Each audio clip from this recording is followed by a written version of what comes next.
I got the divorce papers by email while I was still deployed in a bay off South Korea. 13 years of marriage ended in a PDF attachment. My name is Ethan, 38 years old, Staff Sergeant with a Marine Expeditionary Unit currently aboard a U.S. Navy destroyer. I'd been on station for 4 months when Serafina decided she was done waiting. The subject line read, "Let's be adults about this." The message itself was 3 sentences long. She'd already filed the paperwork. She'd already emptied our joint account. She'd already moved her new boyfriend Dominic into our house in Fairview Heights, Illinois.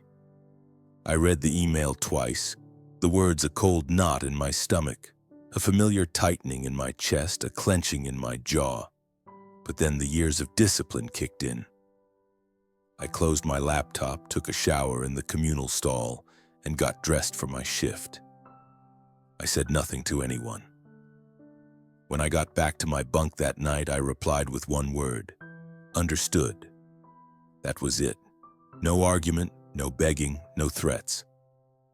Corporal Miller, my bunkmate, noticed something was off. "You good, man?" he asked, not looking up from his worn paperback. "Yeah," I said, "just some stuff back home." He nodded, and that was the end of it. Marine guys know when to leave things alone. Truth is, I wasn't surprised. 6 months before deployment, things had shifted. Small things at first. Serafina stopped asking about my day, started working late as a dental office manager, saying she had more responsibilities now. She started going to an expensive boutique yoga studio 3 times a week, constantly talking about the Zen and the new friends she'd made there. New clothes, new passwords on her phone. She'd even started subtly planting seeds about how we needed to optimize our assets, mentioning exciting investment opportunities Dominic had brought up. I didn't confront her. I didn't start checking her messages or following her around. That's not who I am. But I wasn't blind either, so I made some quiet moves of my own. Nothing dramatic, just precautions. I secured important documents in a storage unit across town. Birth certificate, marriage license, house deed with only my name on it, thanks to the VA loan, and military benefits paperwork. As I packed them, I noticed an old faded photo of us from early in our marriage, leaning against the back of the safe. Her smile then was genuine. I moved my grandfather's antique pocket watch and my mom's old silver locket to the same unit. Things that mattered, things that held real history. I also opened a separate account at a different bank and started diverting part of my pay there. Not enough that she'd notice, but enough that I wouldn't be starting from zero if things went south. Enough for the small piece of land I'd always dreamed of for my retirement. The night before I deployed, she hugged me at the airport and said, "Stay safe, okay?" Her eyes were dry, like she was saying goodbye to a coworker, not a husband heading to sea. I should have known then, but part of me still hoped I was wrong. I wasn't. What she didn't know was that I'd prepared for this moment, and what she didn't understand was that I never start fights, but I do finish them. I met Serafina at a friend's barbecue in 2010. I was home between deployments, staying with my buddy Captain Davies in Fairview Heights. She was finishing nursing school but ended up working admin at a dental practice instead. "Less stress," she'd said. We were married 8 months later. Serafina used to say she was proud of my service, though she never quite understood it. Her dad was a bank manager, her brother a pharmacist, no military in her family. She'd ask when I was going to get a real job, not realizing that after 15 years the Marine Corps was my career, not just a temporary gig. We bought our house in 2014, nothing fancy, but it was ours. 3 bedrooms, small yard, quiet neighborhood. My name was the only one on the mortgage since the VA loan was in my name. But I added her to the deed because that's what married people do, share things. My dad died a year after we got married, heart attack while shoveling snow. My mom passed 3 years later, lung cancer, though she never smoked a day in her life. They left me some money, not a fortune, but enough that Serafina and I could pay off our student loans and still have a cushion. I deployed 4 times during our marriage, to the Western Pacific twice and the Persian Gulf twice. Each time I came home, Serafina seemed a little more distant, a little more restless, like she was playing a role she'd outgrown. I didn't sign up to be a military wife, she told me once after I mentioned possibly re-upping for another 4 years. I'm tired of being alone all the time. I understood that, I did. But the Marine Corps was the only place I ever felt like I truly belonged. I was good at my job, people depended on me. In 2019, things started changing. Small stuff at first.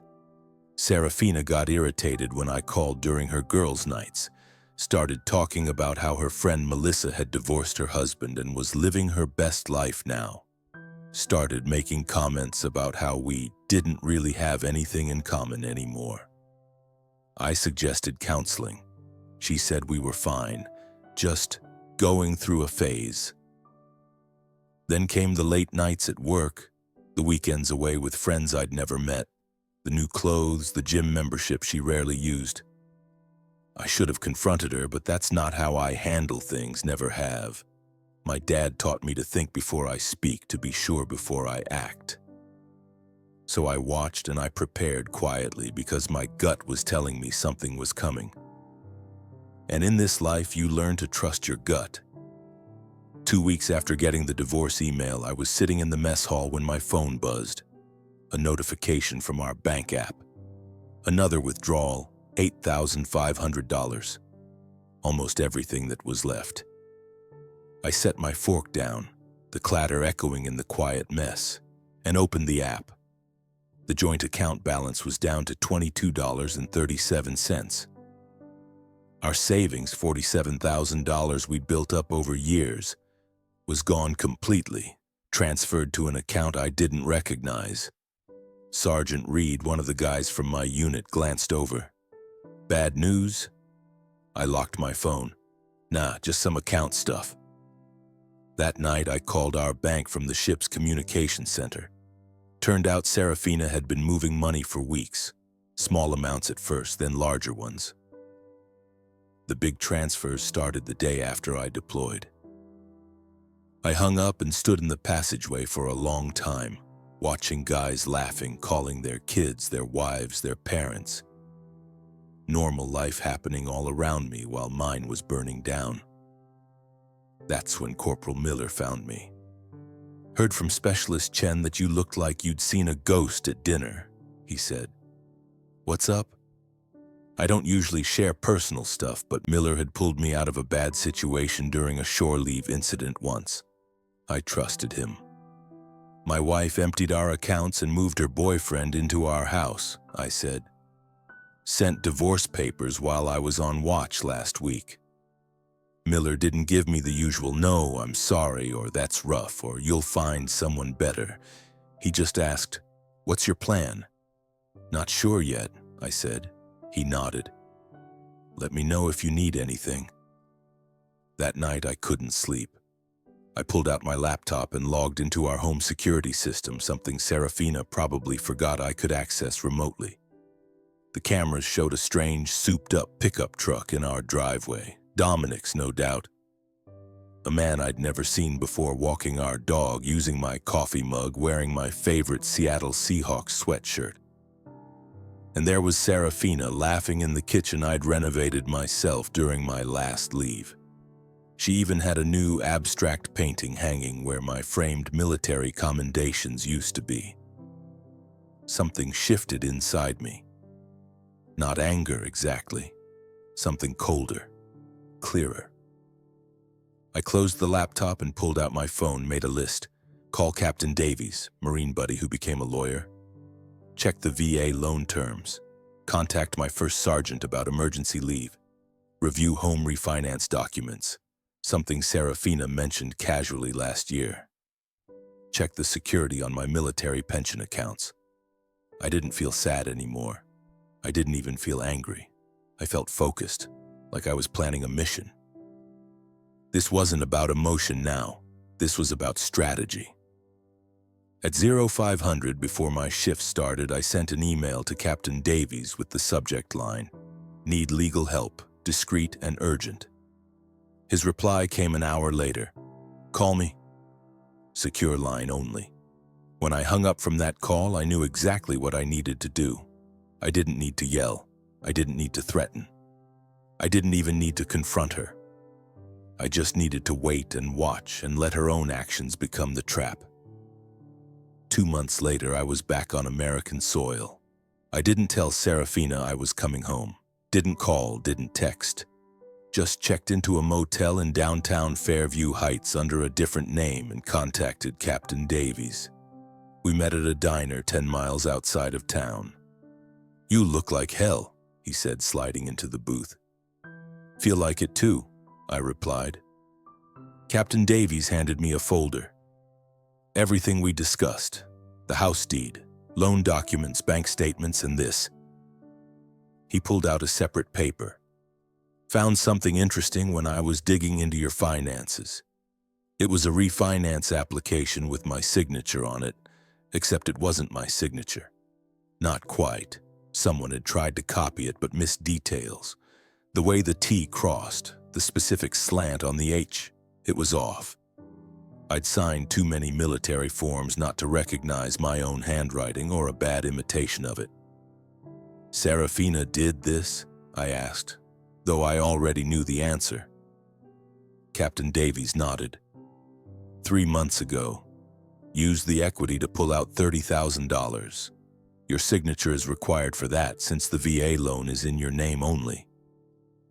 Forge my signature, take out a loan against our house, then clear out our accounts and divorce me, I said. Busy woman. It gets better, Captain Davies said. She listed her boyfriend as a co-applicant. He's got a record.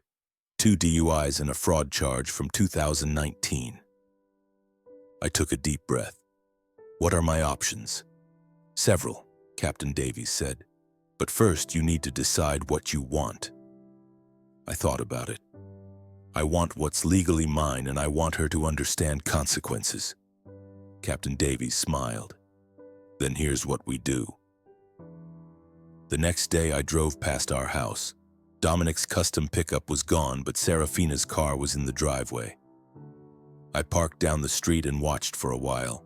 Thought about knocking on the door, confronting her, but that wasn't the plan. Instead, I drove to the bank, met with the loan officer who had processed the refinance, showed him my military ID, showed him the real signature on my driver's license, showed him the forged documents. His face went pale. I'll need to report this immediately. I understand, I said. I've already filed a police report. That night I got a text from Serafina. Who have you been talking to at the bank? Dominic said someone was asking questions. I didn't respond. The next day I went to the county clerk's office, filed paperwork contesting the refinance due to fraud, and registered formal notice that no changes to the property could be made without my presence. 2 days later, Serafina called. I let it go to voicemail. Ethan, we need to talk. The bank called about the house. What are you doing? If this is about the divorce, we can discuss it like adults. Like adults? The same words from her email. I still didn't respond. Captain Davies called that afternoon. They froze the refinance money, and there's more. Your wife's boyfriend has been driving your truck, right? The customized Ford F-150 you rebuilt? Yeah. That truck had been a labor of love every weekend for a year. He got pulled over this morning driving on a suspended license from those DUIs. They impounded the vehicle. Good, I said. He also had some interesting things in the truck. Prescription pads from the dental office where Serafina works. They weren't blank. I closed my eyes. They were clearly pre-signed. She's been stealing prescription pads? Looks that way. The police are investigating. I hung up and sat on the edge of the motel bed. This was getting bigger than I'd expected. Part of me wanted to call Serafina, warn her, old habits. But then I remembered the security camera footage. My house, my dog, my life. Given away like it meant nothing. This was the path now. I couldn't turn back, and honestly, I didn't want to. I met with the bank fraud investigator the next morning. Name was Mr. Albright, short guy with tired eyes and a coffee stain on his tie. "This happens more often than you'd think," he said, spreading documents across his desk. "Spouse deploys, other spouse sees an opportunity." "What happens now?" I asked. "We've frozen the funds from the fraudulent refinance, but there's a problem. Some of the money's already gone." "How much?" "About half, $14,600. I leaned forward. "Where did it go?" Mr. Albright hesitated. "I'm not supposed to share that information." "It's my house, my name forged, my money stolen," I reminded him. He nodded slowly, then turned his computer screen toward me.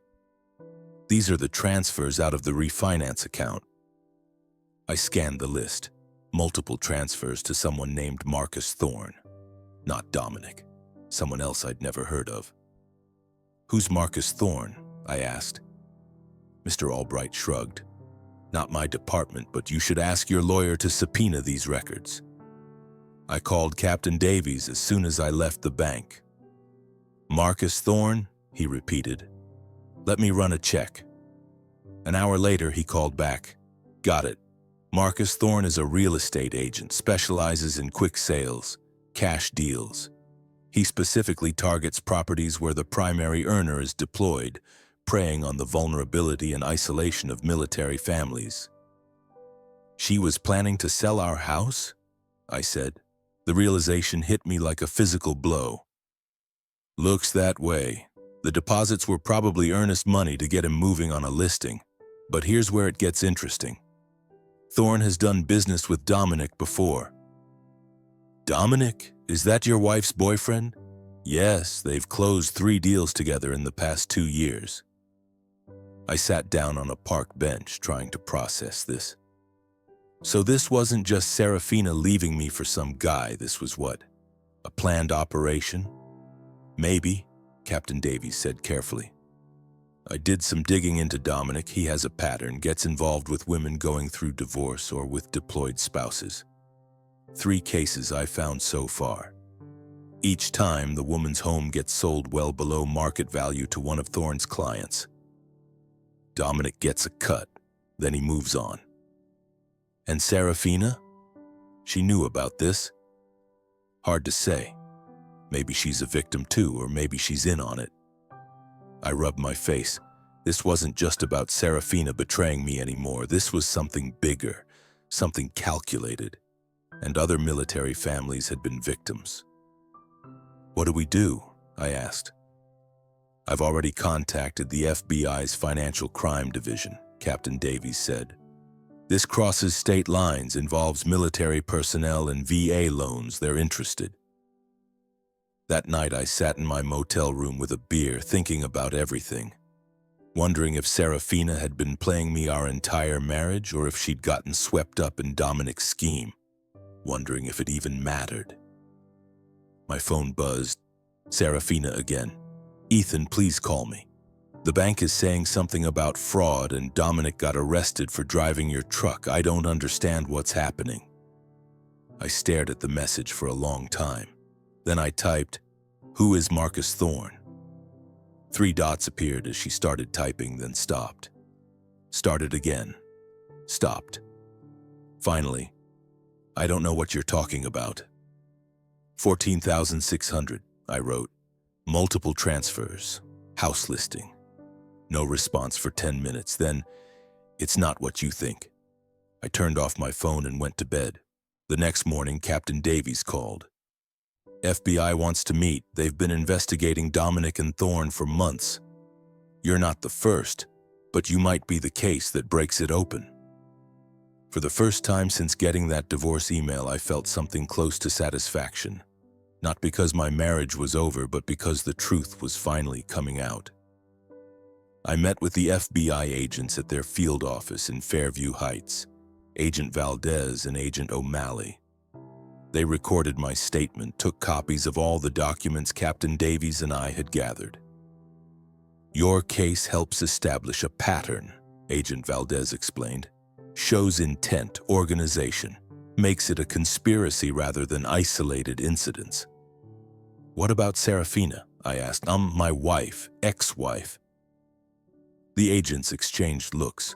We're still determining her level of involvement, Agent O'Malley said carefully. Did she ever mention financial difficulties, pressure to sell the house? I thought back. She kept saying we were house poor, that we should downsize. I didn't see the need. Our mortgage payments were manageable on my salary. Valdez made a note. When did that start? About 6 months ago, around the time she must have met Dominic. And the refinance? Agent O'Malley asked. Never discussed it with me. She forged my signature while I was deployed. They asked more questions, took more notes. When we finished, Valdez handed me her card. We'll be in touch. In the meantime, don't confront your wife or Dominic. We need to build this case carefully. I nodded.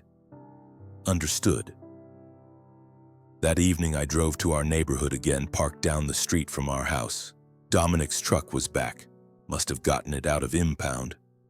Serafina's car was gone. My phone buzzed. Text from Serafina. We need to talk in person. Meet me at Veterans Memorial Park tomorrow. I showed the text to Captain Davies over breakfast the next day. Don't go, he advised. Nothing good can come from talking to her right now. I won't, I said. But I want to know what she's doing today while she thinks I'm meeting her. We drove to our house at 9:30 a.m., parked across the street. At 9:45, Serafina came out, got in her car, and drove away, heading toward Veterans Memorial Park. Now what? Captain Davies asked. Now we wait, I said. 20 minutes later, a car pulled up, real estate agent logo on the door, Marcus Thorne. Dominic came out to greet him. They talked in the driveway, then went inside. Should we follow them? Captain Davies asked. I shook my head. No need. I installed security cameras last year, interior and exterior. They upload to cloud storage. Captain Davies smiled. You didn't mention that before. Never came up, I said, pulling out my phone. I opened the security app and angled the screen so Captain Davies could see. Thorne and Dominic were in our living room. Thorne was taking photos. Dominic was pointing at features of the house, even the new abstract painting on the wall. I turned up the volume. Should list by the end of the week, Thorne was saying, his voice confident. I've got a buyer interested already, cash offer as usual. How much? Dominic asked. 420. We list at 470, they offer 420. Everybody's happy. What about the husband? Serafina says he's causing trouble. Thorne waved dismissively. Military guys are all the same. They make noise, but they've got deployments, responsibilities. He'll take a settlement to make it go away. I turned to Captain Davies. You getting this? He was already recording the feed on his phone. Every word. I forwarded the security feed access to Agent Valdez with a short message. Happening now. 30 minutes later, our house was surrounded by FBI vehicles. I watched from down the street as agents led Thorne and Dominic out in handcuffs. My phone rang. Agent Valdez, got them on tape discussing the fraud scheme, she said. Plus conspiracy, wire fraud, and attempting to sell property under false pretenses. We're going to need a formal statement from you. Of course, I said. And Mr. Briggs, your wife just arrived at the scene. She's distressed. I looked down the street. Serafina was standing on our lawn, hands over her mouth, disoriented, trying to argue with agents as they carried boxes of documents from our house. What happens to her? I asked. That depends, Valdez said, on what she knew. and on what you want. I watched Serafina for a long moment. 13 years of marriage. Good years at the beginning before whatever this had become. "I just want what's right," I said finally. The federal case moved quickly. Dominic and Thorne both took plea deals, implicating each other and several other conspirators in what turned out to be a 3-state operation targeting military families.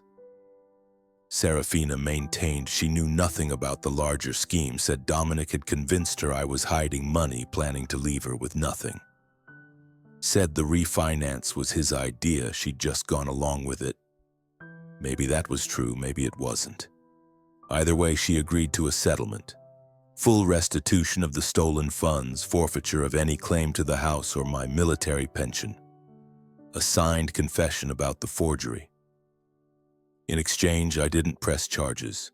The divorce was finalized 6 months after that email from South Korea. No fault, clean break, all things considered. On the day the last paperwork was signed, I got a call from Agent Valdez. "Dominic was sentenced today. 8 years for fraud, conspiracy, and identity theft. Thorne got 12.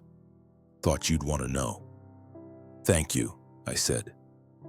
"There's something else," she added. "We found evidence they've done this to 11 other military families. Your case helped us build the pattern. Those families might get their money back because of you."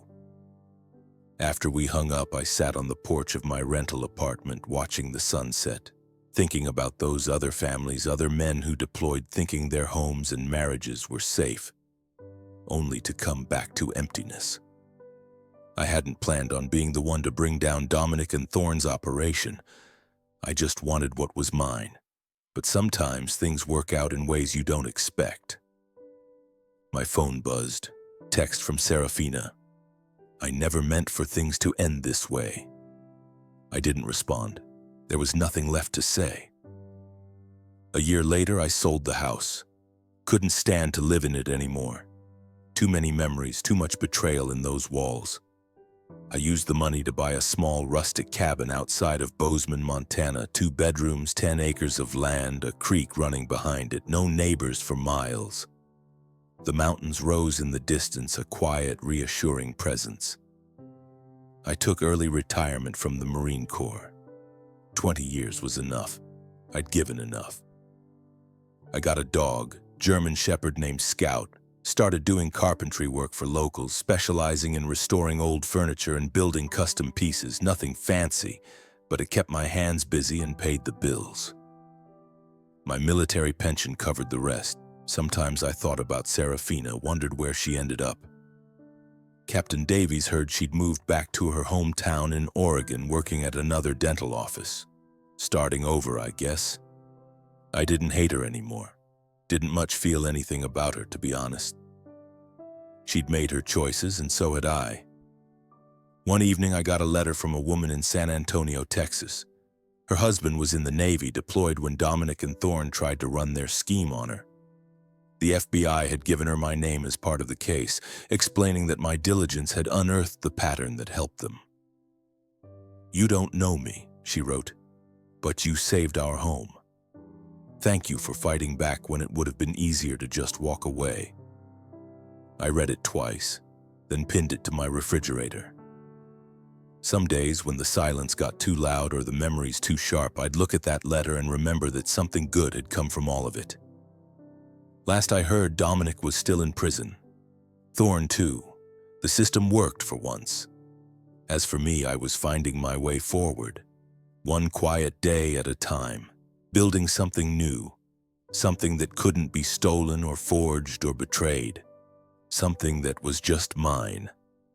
Sometimes I still wonder, do soldiers who gave their youth to their nation truly deserve to suffer betrayal by the ones they trusted most? And Serafina, after all she did, was the ending she got really justice? I'd love to hear what you think.